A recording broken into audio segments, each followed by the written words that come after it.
The English Learner Legacy and Leadership Initiative will be bringing together some of the leaders and the activists from the movement of the last half century to share their lessons, to mentor and support a new generation of leaders.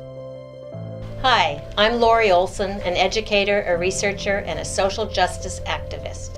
And I'm Marta Hernandez, educator, administrator, and English learner advocate. And we, like many before us, have dedicated our life's work to creating a school system that provides equity, access, and opportunity for all students, specifically English learners. Did you know that English learners are now about 1/4 of California's students? And yet, English learners and their families, who are still in the process of learning English and navigating an unfamiliar school system, face schools that persistently fail to provide access to the curriculum they need for future success, resulting in inadequate English, loss of home language, high rates of academic failure, and very high dropout rates. And to turn all of that around takes people with passion and conviction to stand up, speak out, and insist on the unacceptability of these inequities, and to work together to create schools that'll really serve all children. That's what it takes now, and that's what it's always taken. In 1998, a state ballot initiative, Proposition 227, sought to end bilingual education in California.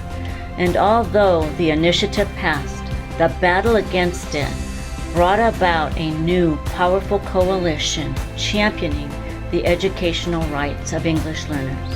And it was that coalition that at the turn of the 21st century set out to change the whole paradigm about bilingualism and to establish that proficiency in 2 or more languages is an asset and a skill, not a liability. Organizing community by community, we eventually got over 165 school districts to award certificates to what's now over 25,000 high school seniors who could show their proficiency in multiple languages. This convinced the state legislature to create the official California State Seal of Biliteracy, and thus California, once home to the English-only initiative, became the first state in the nation to go on record about the value of bilingualism, inspiring what's now become a national movement. All along the way, in these examples and countless others, parents, educators, and courageous advocates have spoken out, mobilized, and acted to ensure that English learners have the same civil rights to a public education as their English-speaking peers.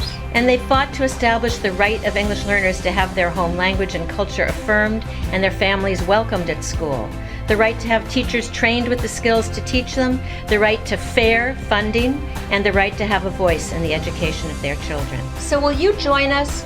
Will you help us? Will you donate today to support this effort to build and maintain a movement into the future of this historic civil rights battle? Thank you. Thank you.